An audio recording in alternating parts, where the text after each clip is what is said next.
8 horas mais 22 minutos, a gente já está recebendo aqui em nossos estúdios, por telefone, mas em nossos estúdios, o ex-prefeito de Jacareí, Marco Aurélio de Souza. Marco Aurélio, bom dia, obrigada pela sua gentileza mais uma vez. Bom dia, Ana Lúcia. Bom dia, ouvintes da Rádio Mensagem. Eu agradeço esse espaço. Eu queria fazer uma pergunta. O som tá chegando bem para você, Ana Eu Lúcia? estou te ouvindo muito bem e sem eco. Você está me ouvindo? Tô ouvindo muito bem. Então tá bom. Bacana, não? A gente tem que fazer essa colocação mesmo. Ô Marco, até para não perder o fio da meada aqui da conversa, estava falando agora há pouco, acho que você conseguiu me ouvir, dessa predisposição dos políticos em cortar na própria carne, mexer no próprio salário. Acredito que na Assembleia Legislativa nós tivemos uma diminuição nesse sentido, não? Isso. Na Assembleia Legislativa foi aprovado um projeto, né, que foi cortado em 30% o valor dos subsídios dos deputados estaduais. E esse decreto tem validade enquanto durar o decreto da pandemia.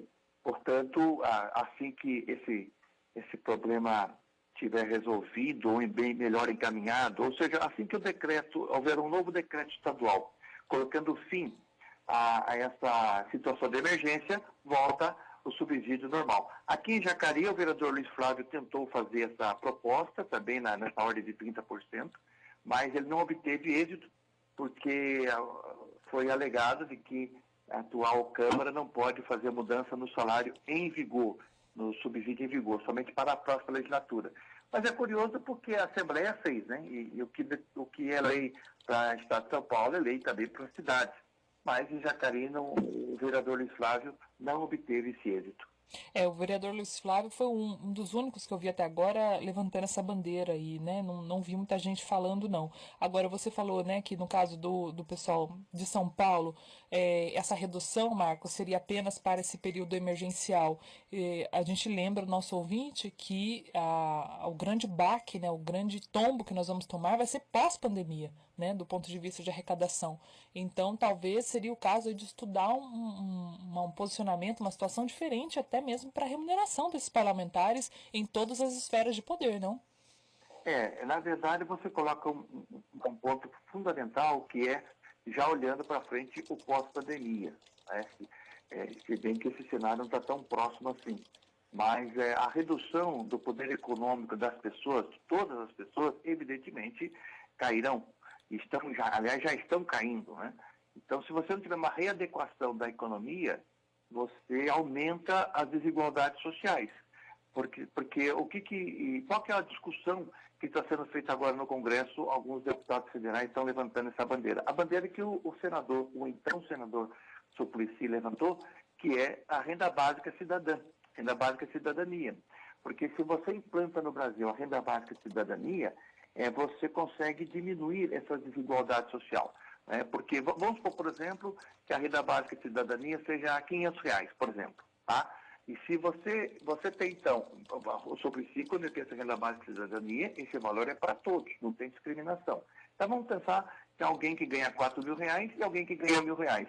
Quem ganha R$ 1.000 vai ter um acréscimo de 50% naquilo que ele ganha. Né? Ao passo que quem ganha R$ 5.000 é um acréscimo de 10%. Então quando você faz isso, você dá uma direção para uma justiça econômica social que o Brasil precisa. Então, passa por reduções de subsídios? Sim, mas não podemos falar só dos políticos, você tem também os ministros dos tribunais, né? Você tem que falar outras organizações, e aliás, algumas aposentadorias, inclusive, que são escandalosas que nós temos no Brasil. Nós temos alguns segmentos do Brasil que realmente causam uma injustiça social, uma desigualdade social muito grande.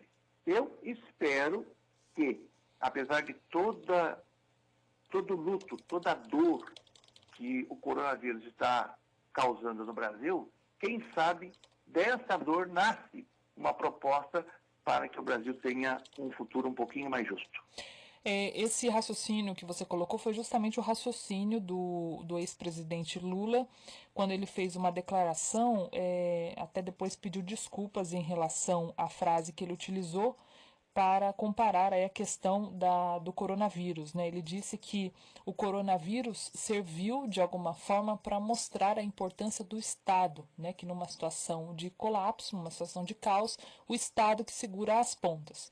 Utilizou ali algumas frases, algumas palavras que não foram felizes, né, e por isso pediu desculpas, mas o sentido dele dizer que o Estado segura as pontas é importante a gente chamar essa discussão neste momento, né, que a gente percebe que está todo mundo aí pedindo socorro para o governo federal nesse momento. Até o próprio presidente Bolsonaro disse, né, que esse cofre tem fundo, né, que não é assim. Né, ele disse isso há cerca de um mês. Queria que você falasse um pouco disso também, Marco. Olha, muito bem lembrado, Ana Lúcia, porque antes da pandemia, qual era a linha que vinha sendo colocada como discussão política? Que o Estado tem que ser o menor possível, que você tem que ter a economia de mercado, que o mercado se resolve. Então, tirando o Estado como se o Estado fosse um peso para a sociedade. E, na verdade, agora que chega a crise, qual é o plano de saúde que está sendo colocado como possível salvação da população que tem problema do coronavírus? É o SUS. É o SUS. Não é? Inclusive, o próprio ministro, ou então ministro Mandetta, que estava fazendo a gestão do Ministério da Saúde, ele, enquanto deputado federal, era uma das pessoas que mais combatia o SUS. Quando ele entrou no governo Bolsonaro, a ideia dele era acabar com o SUS. Aí, quando chega a crise, a pandemia do coronavírus, ele muda, né? Porque ele vê que ou ele faz do SUS a resposta à questão da saúde do Brasil, ou seja, uma resposta estatal, ou seja, uma resposta de governo, ou seja, uma resposta do Estado para poder resolver, a população toda morre. E não é só a questão do SUS, a questão também dos investimentos, porque as empresas, a grande maioria das empresas, terão baixa capacidade de investimento. Quem é que vai ter que fazer investimentos no país? É o Estado. Portanto, esse coronavírus trouxe em pauta, no centro da discussão, de novo, o papel do Estado. O papel do Estado é o papel regulador da sociedade. Se você tira o Estado, você desregula e aí os mais fortes se sobrepõem aos mais fracos. Hoje a gente está conversando aqui com Marco Aurélio de Souza, ex-prefeito de Jacareí, pré-candidato também nesse ano. Nós vamos a um rápido intervalo. Estamos correndo aí, né? Eu correndo com as perguntas, o Marco correndo com as respostas, para a gente dar conta de tudo que tem que falar hoje. É um instante só, voltamos já já. Voltamos a apresentar Jornal da Mensagem. 8 horas mais 34 minutos, de volta com o Jornal da Mensagem, nesta terceira e última meia hora da edição de quarta-feira, dia 3 de junho de 2020. Nós estamos conversando com o Marco Aurélio de Souza, que é ex-prefeito de Jacareí e pré-candidato também disputa as eleições neste ano. Falei disso aí rapidamente no bloco anterior e são muitas as perguntas aqui dos nossos ouvintes. Gostariam de saber se você vai mesmo se candidatar para a prefeitura neste ano. A maior dúvida de todos eles é se você está habilitado para concorrer e assumir a prefeitura em caso de uma vitória, Marco. Muito boa pergunta. Meu nome está colocado, sim, à disposição do partido. E assim que tivermos as convenções, nós vamos poder falar oficialmente que somos candidatos a prefeito. E não há nenhum impedimento jurídico, legal. Eu sei que tem muita gente explorando, por exemplo, de que mas as contas do Marco Aurélio foram rejeitadas na Câmara Municipal. Primeiro que são contas de 2001, e a Câmara julgou novamente e eles rejeitaram as contas minhas de 2001, portanto de 19 anos atrás, mas o motivo pelo qual houve a rejeição das contas é um motivo que não coloca, do ponto de vista jurídico, nenhum impedimento, porque é a questão de você não ter atingido num determinado ano o percentual mínimo de 25% da educação, porque nós tivemos gastos que foram efetivados em anos seguintes. Portanto, um ano não teve 25%, mas foi compensado com o ano seguinte. Isso leva à desaprovação das contas? Leva, do ponto de vista técnico, está correto. Leva. Mas isso não é motivo, de acordo com a lei, que a gente chama de motivo insanável. É motivo sanável, ou seja, são erros que tiveram, que foram sanados ao longo do processo. Não houve nenhum prejuízo para a educação, não teve nenhum desvio de verba, nenhum dinheiro que era para aplicar na educação e não foi aplicado, foi aplicado em outro lugar, não tem nada disso. Portanto, não há motivo jurídico nenhum para que a candidatura seja impugnada. Então, portanto, eu estou muito tranquilo e muito esperançoso, né, para que a gente possa disputar essas eleições, mas cada coisa no seu devido tempo. Nós vamos pegar as convenções do partido e depois, sim, quando começar a campanha eleitoral, aí poderemos falar realmente de candidatura. Eu perguntei isso, Marco, porque na sua última candidatura para deputado estadual, essa dúvida pairou muito, né? Essas decisões que se aconteceram aí poucas semanas, poucos meses antes das eleições, colocaram muitos eleitores em dúvida, né? Que eventualmente iam votar em você para deputado estadual e acabaram encolhendo o voto ali ou encontrando outra escolha por conta dessa indecisão, né? Dessas várias informações desencontradas. Mas aqui você está utilizando esse espaço, então, para dizer que não há nenhum impedimento legal na sua candidatura e na sua eventual vitória aí no turno deste ano de 2020. O que eu queria saber de você é o seguinte: aqui alguns ouvintes estão se colocando a dúvida em relação ao seu vice, né? Desde que a gente teve o impeachment da Dilma, agora mais do que nunca a importância da chapa se faz necessária, né? Esse esclarecimento bem antes até do período eleitoral. Você já tem uma definição para o seu vice especificamente? Poderia passar aí para os nossos ouvintes? Olha, acho legal o pessoal estar preocupado com o vice, porque às vezes em pleitos passados isso parece que não pesava tanto, é importante, é importante. Tanto que no Congresso Nacional está tendo uma discussão agora para ver se muda a Constituição para que, no caso de um afastamento do titular do cargo, e se esse afastamento ocorrer até o 3º ano, o vice assume, mas com o objetivo de puxar novas eleições. Ele só permanece se o impedimento, o afastamento acontecer no último ano. E por que essa discussão está vindo à tona? Porque está tendo uma discussão muito forte a respeito do impeachment do atual presidente da República. E, pelas regras atuais, se houver o impeachment do atual presidente, quem assume é o vice-presidente. E aí fica aquela discussão, poxa, mas se ele for cassado porque o projeto dele é um projeto que tem problemas sérios para o Brasil, como que o vice vai assumir? Mas a regra do jogo hoje é esta. Bom, voltando à questão do vice-prefeito, do candidato a vice-prefeito conosco, nós não fechamos este debate ainda, porque nós queremos estar conversando com muitos partidos que podem estar conosco nesse projeto da cidade de Jacareí. Então, nós já estamos juntos com o PCdoB, estamos juntos com o PDT e estamos juntos com o PSB, da Ana Abreu. Ana Abreu, e ela já declarou que não será candidata a prefeita e declinou seu apoio ao nosso nome, ao nosso projeto. Então, o PSB com Ana Abreu virá para nos apoiar. Agora, quem será o vice? Isso ainda passará pela discussão com todos os partidos, incluindo, evidentemente, o PT, para que a gente possa, então, ver um nome que, numa eventualidade, algum problema, esse vice continue o projeto conforme a gente apresentar para a população. Só para não ficar dúvida, Marco, a Ana, então, não seria uma possibilidade de nome para vice? Quanto possibilidade, sim.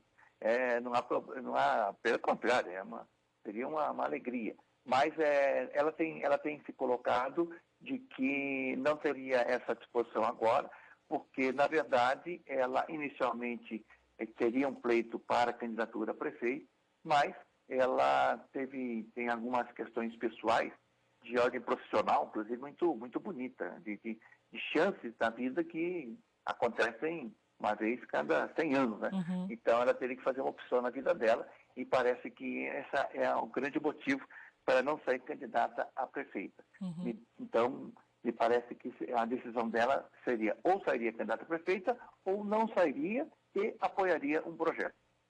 Um outro ponto também importante em relação a preparativos para as eleições, né? O calendário está mantido, né? A preocupação é grande por conta de aglomerações e tudo que antecede uma eleição. Nos bastidores, entre os partidos, o Partido dos Trabalhadores, que é muito forte aqui em Jacareí, como que vocês estão lidando com essas novas realidades de, eventualmente, uma campanha muito mais digital, muito mais nas redes, dentro também das novas regras que estão em constante aí atualização e também considerando a questão da pandemia? Na semana passada, nós tivemos a reunião do nosso partido e esteve presente o deputado Alencar Santana, deputado federal, que trouxe para nós de que há uma discussão muito forte no Congresso em mudar a data da eleição. Dentro dessa discussão, não há chance nenhuma de não ter eleição este ano. Portanto, a data das eleições poderão ser alteradas para 15 de novembro, alguns falam em primeiro domingo de dezembro, no segundo turno para 20 de dezembro, na cidade que tem segundo turno. Eu acho que a data, na minha opinião, vai ser alterada, vai ser postergada sim, mas as eleições estão mantidas. E nós estamos aí fazendo muitas reuniões online, né? Nós estamos aí, ontem, segunda-feira mesmo, eu fiz uma live com a deputada Bebel, falando um pouco sobre educação. Eu já tinha feito uma outra live com o Gilberto de Carvalho, conversando um pouco sobre a espiritualidade em tempos de pandemia. E a ideia é que a gente possa estar conversando através da internet, até que seja liberado que nós possamos fazer campanha em rua. Agora, não é só a campanha em rua que está parado, né? Nós temos que também tomar muito cuidado, aproveitar a audiência da Rádio Mensagem, pedir para as pessoas não saiam de casa, só saiam em último caso, só saiam quando tiver mesmo, tem que ter uma consulta médica, ou tem que ir no banco receber alguma coisa, sabe, não sair de casa. E se alguém tem dúvida, olha, eu queria até prestar minha solidariedade à Ariadne, que é funcionária pública da Prefeitura de Jacareí. Ela postou no Facebook dela uma mensagem e ela perdeu a mãe pelo Covid e ela também está com o Covid. Então, eu queria que as pessoas ouvissem essas pessoas que já são vítimas, porque elas falam com propriedade, né? A dor é muito grande. A dor é muito grande de perder alguém e você perder na situação que acontece, que nem você não pode nem se despedir direito. Então, peço para as pessoas, fiquem em casa. Minha solidariedade à Ariadne e a todas as pessoas que, infelizmente, estão sendo vítimas desta pandemia. Falando em perder alguém, também ontem a gente teve aí uma perda significativa, né, na comunicação aqui da nossa região. O Paulo Bicarato, jornalista, né, brilhante jornalista, né, trabalhou com muitas pessoas ligadas também, né, ao governo aí do Marco Aurélio. Eu trabalhei com ele também na Prefeitura Municipal. Também o nosso abraço aí a toda a família dele acredito que seja de Guaratinguetá.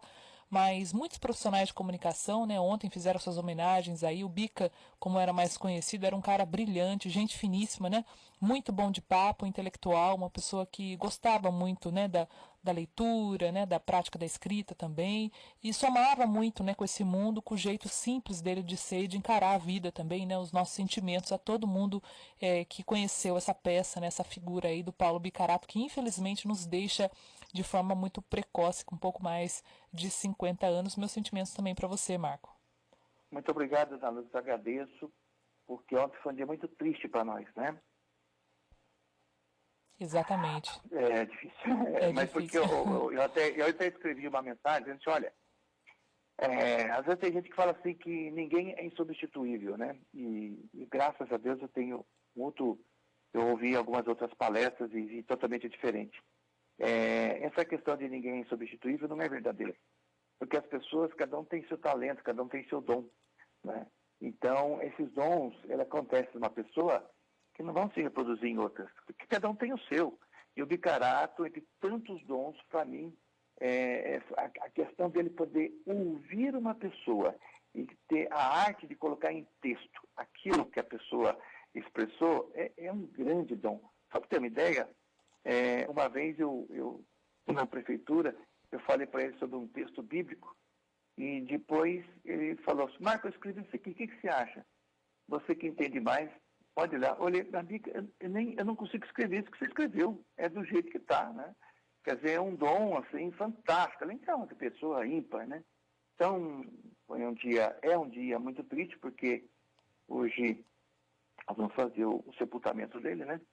E agradeço, viu, Nana? Agradeço sua solidariedade e vai aí nosso abraço, né? Todos que estão lutados com a perda do Bicarato. Deixou muitos leitores também órfãos, né? Ninguém nem sonhava com essa estrutura de blogs que nós temos hoje, né? Hoje é vídeo, né, etc. Mas o Bica já estava lá na internet escrevendo no alfarrábio, né? há muito tempo atrás, acho que até hoje tinha aí alguns aportes, né? Então é um É verdade, pensador, né? E brincava muito com essa questão do folclore, do saci, né? é E verdade. fazia a gente entrar no imaginário dele também. É uma grande alma, né? Uma grande perda também. A Dani É. Rebelo tá mandando aqui um abraço, né? Grande bicarato, uma perda, realmente, né, Dani? Uma grande perda, uma significativa perda. A gente segue aqui para tentar ainda abordar alguns pontos com o Marco Aurélio de Souza. Eu queria Sim. falar com você, Marco, em relação ao trato da pandemia aqui em Jacareí. Você questionou em algum momento a transferência do atendimento infantil para o Parque Meia Lua, inclusive falou aqui na Rádio Mensagem em relação a isso. Você tem acompanhado de perto aí as decisões do prefeito Isaías em relação à pandemia? Eu tenho sim, e eu lamento que até a data de hoje o atendimento das crianças e adolescentes continue no Parque Minha Lua. Porque, como eu disse naquela oportunidade, quando o prefeito soltou seu decreto, de que do ponto de vista técnico, ele estava correto em separar o atendimento de criança e adolescente com suspeitas, com pessoas suspeitas de Covid. Do ponto de vista técnico, estava correto. Mas do ponto de vista humano, deixava muito a desejar. Porque você pegar um pai, uma mãe, levar uma criança no centro da cidade, e ao lá chegar, dizer, olha, não é aqui que vai atender, agora é lá no Parque Minha Lua, e a pessoa tem que se deslocar até lá, e depois também tem um retorno, realmente, eu chamo isso de um tratamento desumano. Repito, do ponto de vista técnico, nada a contestar, do ponto de vista humano, tudo a contestar. Então, o meu pedido ao prefeito era para que ele, depois de ter colocado no Parque Minha Lua, enquanto não se achasse um local no centro da cidade, disponibilizasse o transporte. Isso aconteceu, mas que ele procurasse um local. E a gente até dava sugestão da Santa Casa, porque a Santa Casa tem espaço, é possível, né? Agora, já que você me perguntou como é que eu estou vendo a questão do prefeito, como é que ele está tratando essa questão da pandemia, ontem, curiosamente, um vereador da base de sustentação do prefeito falou umas coisas na rádio mensagem que assim, é tipo de engenheiro de obra pronta, né? Fizemos isso, ok? E foi falado aí de um contrato na Santa Casa com a provisão, né? Então, esse vereador, eu diria para ele que a mesma frase que Jesus falou aos fariseus, né? Vocês estão coando o mosquito e deixando passar o elefante.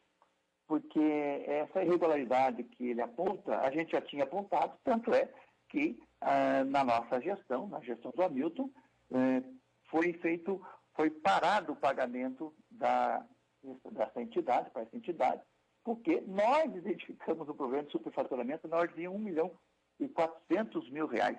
E aí nós paramos o pagamento, foi rescindido o contrato, e a gente falou, olha, nós não vamos pagar porque tem um superfaturamento aqui e nós vamos ter que suspender os seus trabalhos.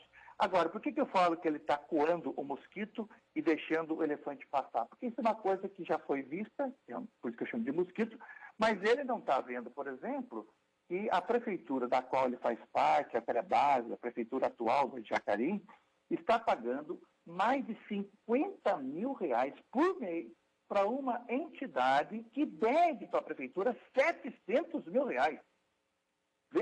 Vou repetir. A título de combate ao coronavírus, a prefeitura atual está pagando mais de R$ 50.000 a uma clínica que deve mais de R$ 700.000 para a prefeitura. E veja, desses R$ 700.000 são ações judiciais que a prefeitura está fazendo de cobrança. E só para ter uma ideia do escândalo que é isso para Jacareí, que o pagamento que a prefeitura está fazendo para essa clínica está sendo até por meio de cheque, para a pessoa poder sacar o cheque, porque se colocar na conta fica bloqueado. Quer dizer, olha que coisa mais escandalosa, né? Quer dizer, isso sim é um elefante que nós temos que tratar hoje, né? Felizmente, o vereador Luiz Flávio, ele se atentou a isso e ele fez uma representação que já está nas mãos do promotor de justiça. Eu espero que o promotor de justiça olhe com muito carinho essa denúncia que foi feita pelo vereador Luiz Flávio, porque não é possível, a título de falar que vai combater o coronavírus, você gastar mais de R$ 50.000 por mês para você contratar uma clínica. E diga-se de passagem, que até hoje não está ainda funcionando. Não está ainda funcionando. E para aumentar o escândalo, já gastou mais de R$300 mil a título de reforma da clínica, que não está usando. Quer dizer, sabe, isso aqui, aproveitar do coronavírus, aproveitar dessa pandemia para fazer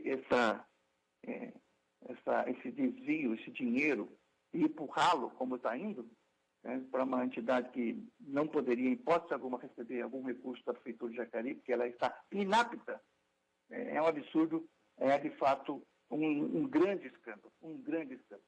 Mas, assim, a Prefeitura e seus vereadores de sustentação insistem em olhar o passado e não quer olhar o presente. Fica só olhando o retrovisor, mas não quer olhar o presente. Eu gostaria muito que tivesse uma atitude muito séria da Prefeitura de Jacareí com relação a essa denúncia que o vereador Luiz Flávio fez, e espero que o promotor fique muito atento a essa denúncia, porque a gente não pode pegar esse dinheiro que já é escasso, e ir para o ralo como está indo agora.